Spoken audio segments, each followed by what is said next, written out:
Băi, da, salutare, ce mai faceți, măi, băieți, măi?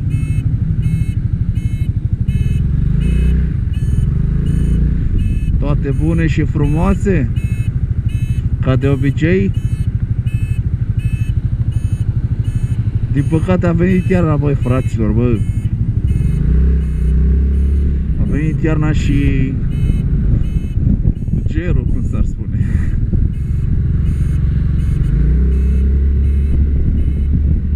Astăzi sunt 9 grade și merge să spălăm pe scuterilă, pe scuți.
Prima dată merge să-l umflăm, să vedem dacă avem liber aici. Hai că avem liber la umflat. Avem liber aici la umflat la aer, să băgăm un pic de aer. Așa e frumos, tată. După mergem să-l spălăm. Facem frumos. M-a prins ploaia când am mers cu el și... Na, ce să-i facem, asta e. E ca murdărel.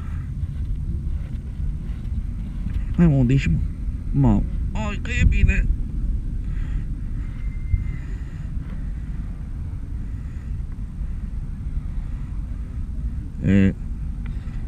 Când îmi schimba eu în primăvară învelopele, îi pun eu valvă din aceea mecanică sau nu știu, ceva de genul, care într-o parte sau ceva, habar n-am cum se numește, cred că așa e mecanica. Că acum mă cam chinuie un pic. Poate rău pe aici, că le cine.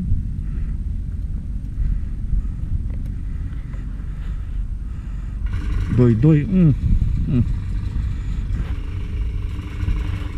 3, 2, 4. Ajunge. Gata.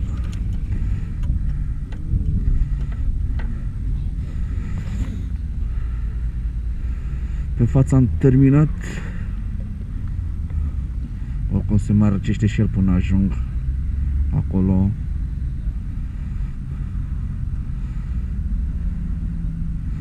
Să-i bag un 2.5 pe spate.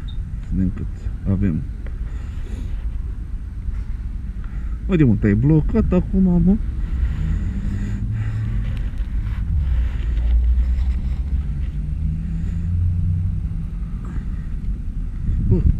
Învelopa e destul de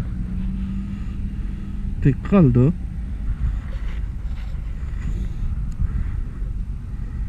Și se menține bine. Deci nu e așa frig. Mamă, 1-3 pe spate, ești nebun? Nu știu dacă se vede. De 1-3 pe spate, frate. Eu de 1-4 Și crește. Mamă, 1-3 pe spate, nu cred. Și trăgea destul de bine, mă.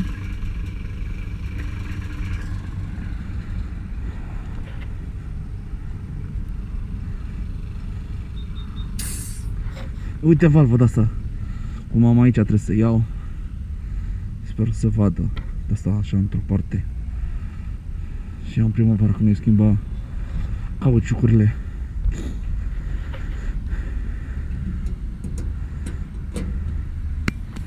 Gata. Nu pierdem vremea. Zici că mă grăbește cineva, jur. Așa zic. Așa zici că mă grăbește cineva să mor eu de nou. Lasă mă, frate, avem tot timpul din lume la dispoziție. Să ne plimbăm. Chit că... Eu te al nebun, frate. Hai mă că e bine, mă. Suntem bine rău astăzi, mă, frate, mă. Chiar dacă sunt 9 grade, suntem bine, mă, pe poziție.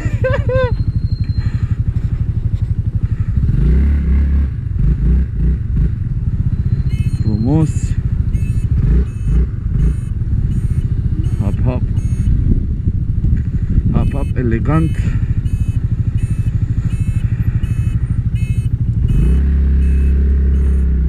Mulțumesc, sărămânuțele. Și domnișorica frumoasă. Gata, ne merge bine, înseamnă că ne merge bine. Dacă totul e perfect acum, s-a întâmplat numai minunății, înseamnă că totul e perfect acum și ne merge super bine astăzi. Mor!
Aici așa frumos. Faci și noi stânga aici așa frumos. E un pic aglomerat, dar... O, dar și pe fratele meu!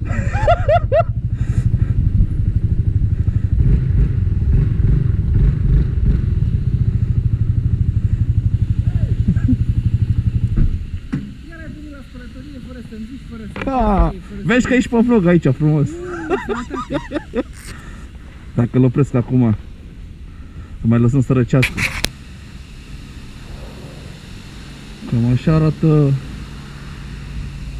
scuterul după o plimbare prin ploaie. Cam murdar, nu? Îl facem acum Gigea, frumos.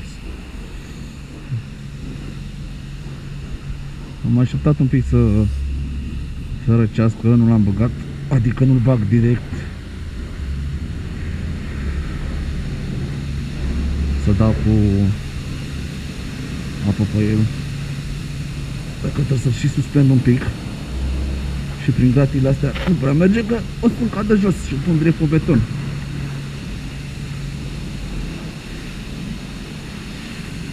Dau prima dată un jet de apă. Un jet.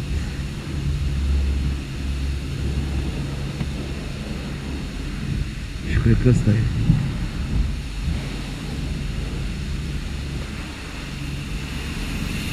Așa scurt, știi? Bam, bam.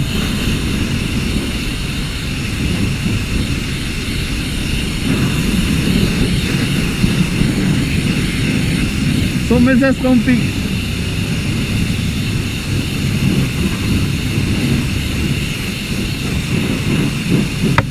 Mamă.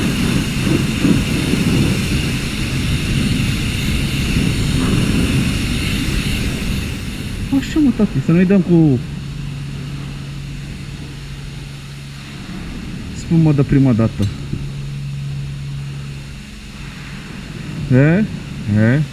Și nici măcar nu-i dat cu spumă.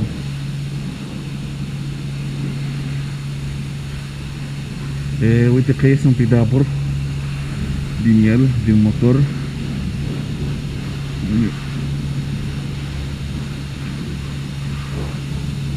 Mai mult iese din tobă.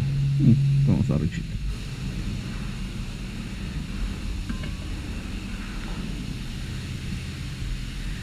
Băgăm și noi acum frumos.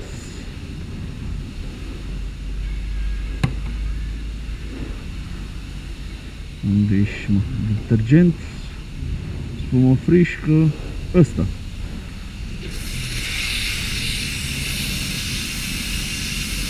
Așa. Bă, uite, mă, cât de frumos arată, văd, frate, văd.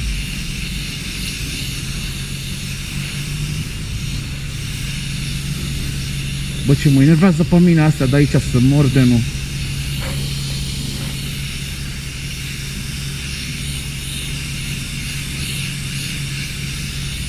Și pe jos, pe aici, pe partea asta, e mai ușor.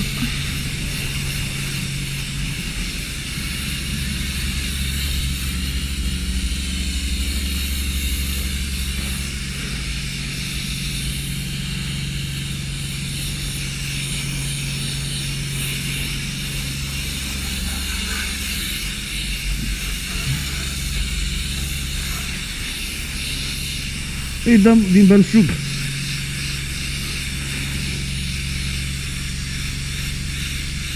Să fie.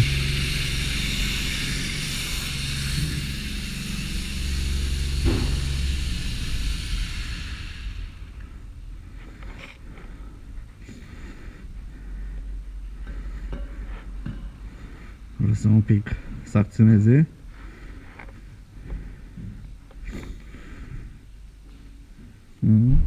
Fac altceva, nu?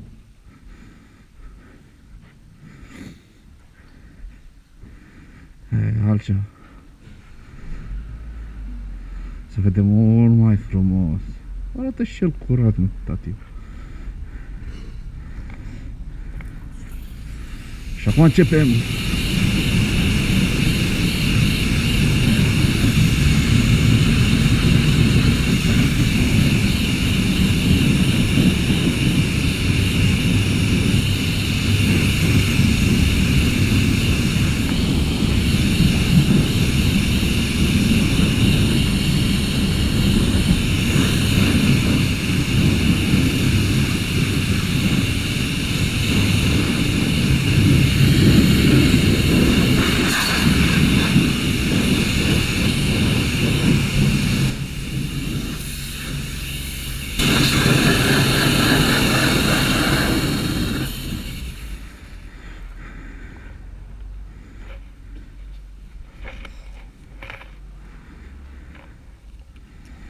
Nu mi-a mai ajuns timpul. Mai băgăm o dată. Dar de ce faci, mă, așa? De ce faci, mă, tati, așa?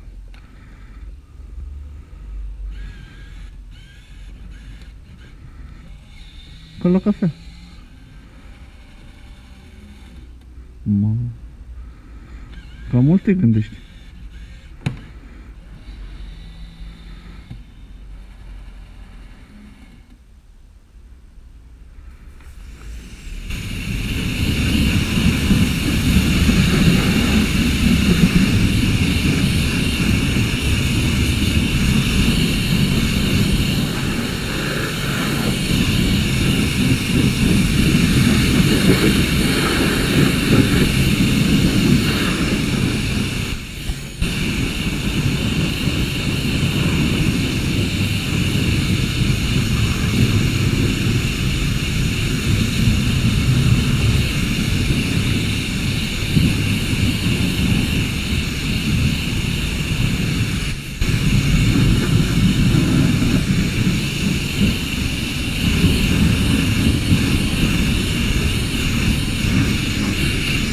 Că se vede.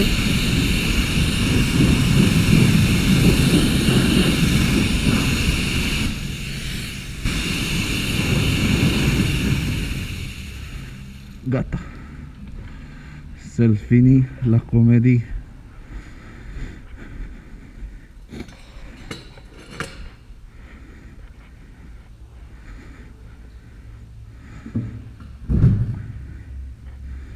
Cam atât a fost distracția.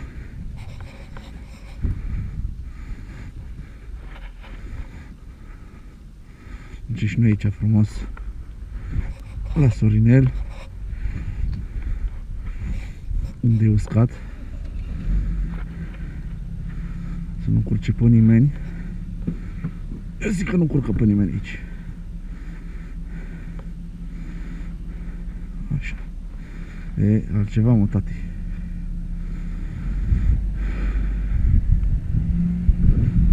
Dacă zilele astea a fost mai urâțel așa, nu prea a fost cald și plouat și luăm micunalta secretă o Toodles.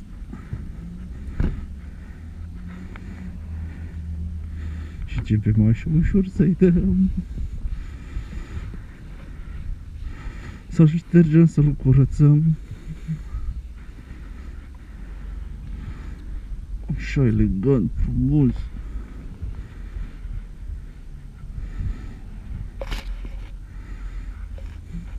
Cât să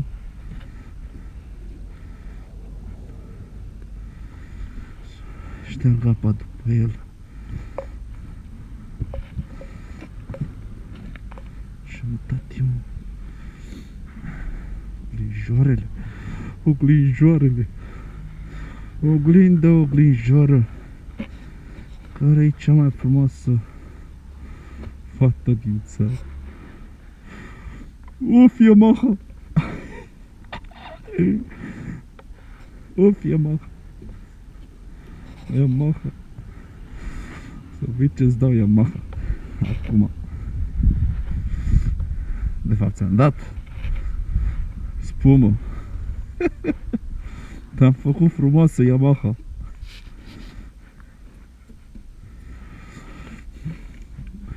Frumoasă și drăguță.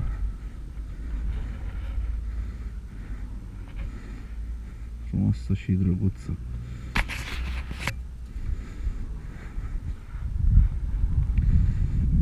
Yamaha. Bă, eu zic că se vede, frate. Ce am făcut aici? Sper că nu se văd mâinile și asta. Zic și acum.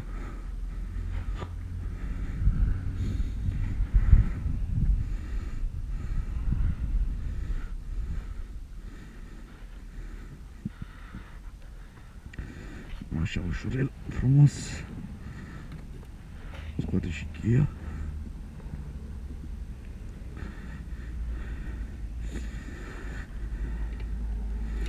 După mergem la Lidl. Am văzut eu pe TikTok că făcea un băiat reclamă la un silicon ăsta de la Lidl care dădea pe plasticile astea și că s-ar fi văzut mult mai frumos cu el și că nu se pune nici murdăria.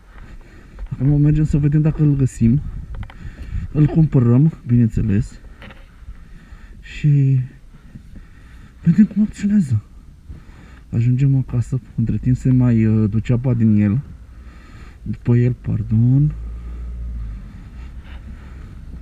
Facem așa frumos, bam bam, aici e bine, uite aici pe barbis mai e bine. E bine, mă, tata, mă. Și am uitat eu. Între timp se mai curăță. Ce să curățe, mă? Nu să curăță nimic.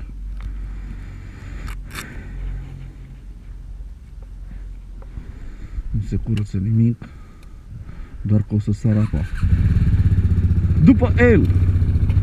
O să sară apa după el.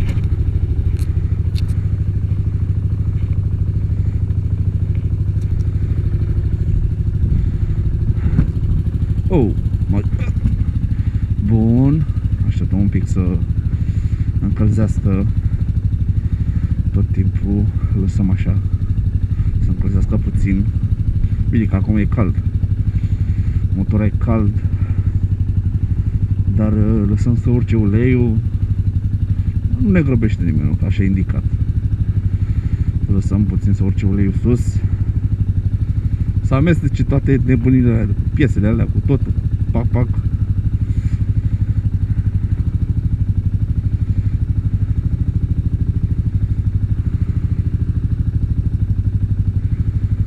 Nu, frate, bă, și frumos rău, bă, afară, bă, jur.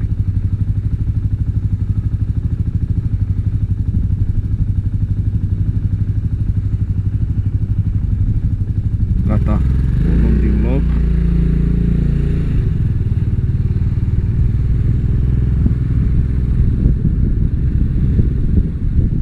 Luăm ușurile pe aici, că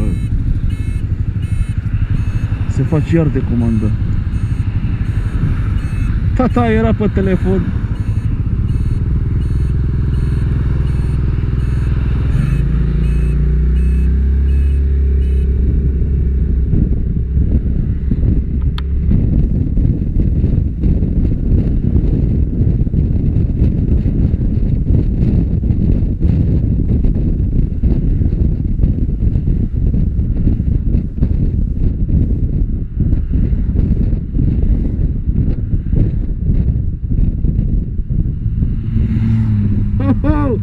Mamă, ce urs frumos, frate, jur.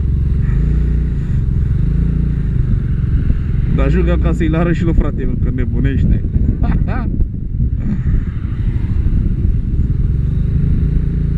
Nebunește când îl vede. Mamă, și roșu, cum fixul îi place lui, cu treapă, frumos. Bă, adevărul că arată senzație rău de tot să mor de mine.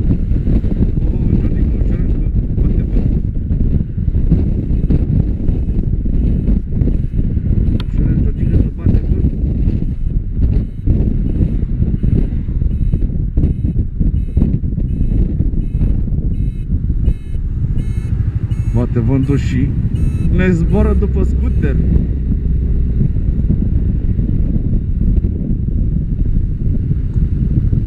Bă, cât de mișto să simte acum, bă, că e și umflat. E și umflat. Sunt și apelapele umflate. Bă, totdeauna vreau să iau ușurel pe aici, că bă, sunt prea nebuni oamenii ăștia pe aici, jur. Ia, uite ce tocmai ce v-am zis. Mă, lasă-l ușor. Caută loc de parcare.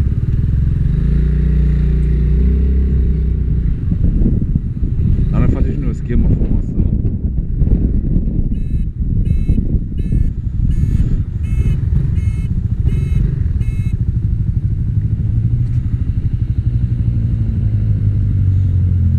Așteptăm ușurel așa.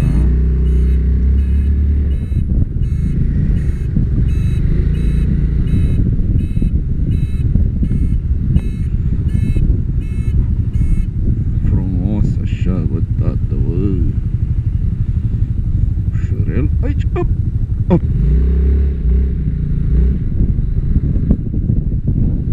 Nu, te duci că nu te las. Să aici și unde e locul nostru de fiecare dată.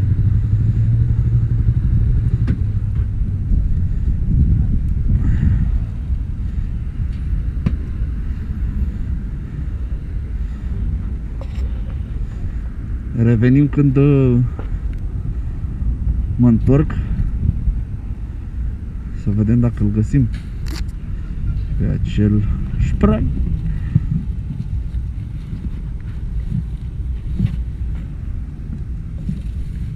Telefonul, nu păsăm telefon. E aici. Revin.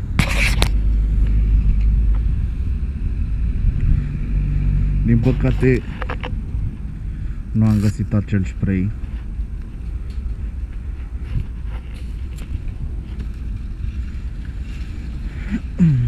Încercăm și la Kaufland acum, să vedem dacă îl găsim acolo. Trebuie să-l găsesc neapărat. Ori poate îl băga zilele următoare. În cazul în care îl găsesc și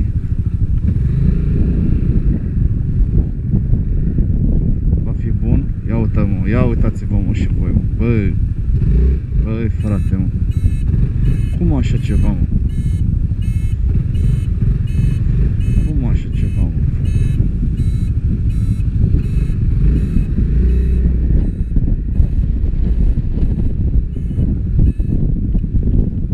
O luăm prin altă parte, că ne mai plimbăm un pic. Luăm pe acolo, pe la aeroport și ne întoarcem către Kaufland. Noi pe aici pe sub pod, deja.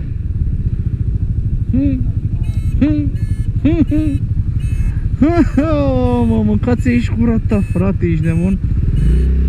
Băiatul ăla dacă venea cu viteză, adică nu neapărat viteză, să fi intrat mai tare în curbă, nu cred că îl vedea. Bă, n-ai mă cum așa ceva, mă jur.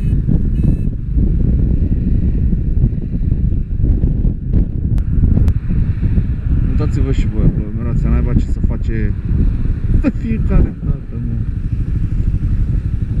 Se cunoaște că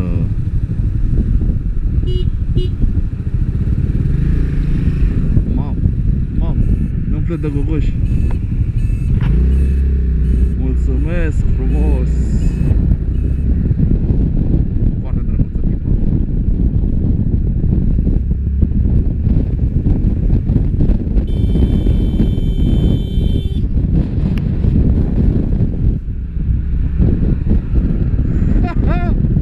Nu avea nicio treabă, mă, jur să mor eu de nu. Bă, frate, bă, cum mă să ieși așa, bă?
Aici o zonă foarte periculoasă.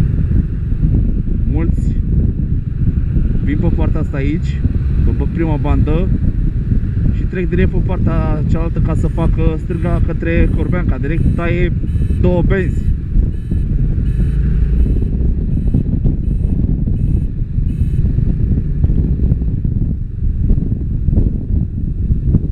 Deci e... Auzi un pic.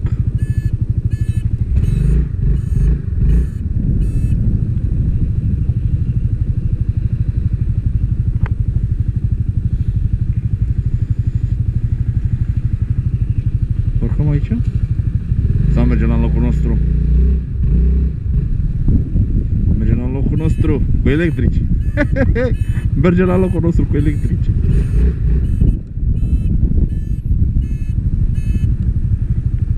Aici la electrici.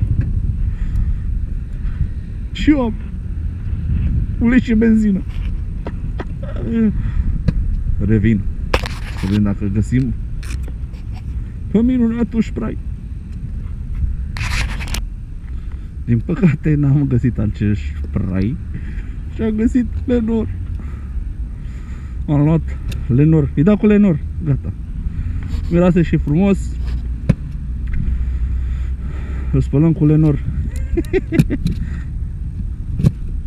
Mai suntem aici, mă. Fraților, îl spălăm cu Lenor. Gata, renunțăm la spray-ul ăla. Glumesc, vă dați seama.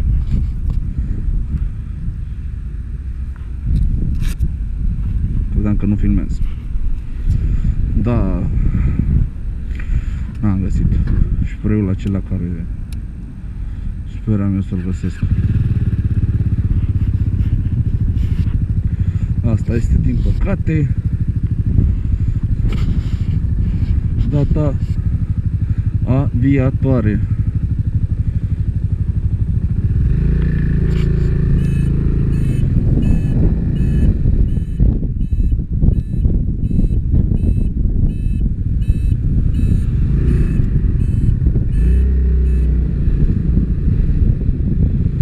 Mergem spre Acasică.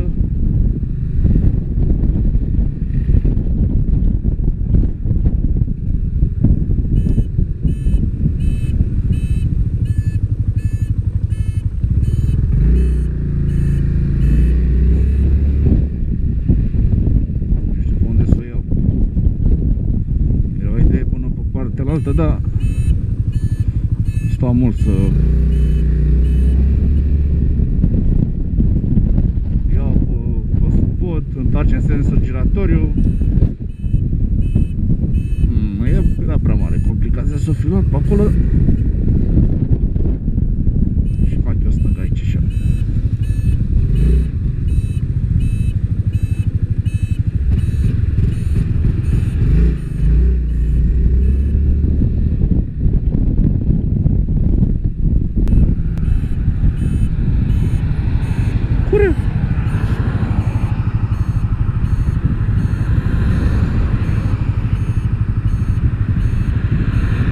Cam atât a fost pentru ziua de astăzi.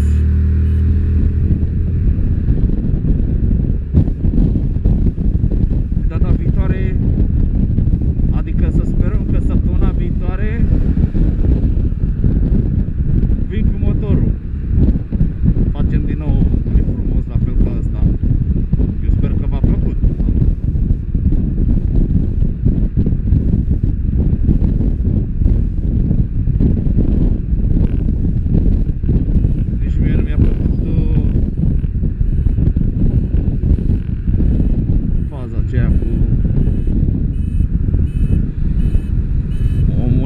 Acela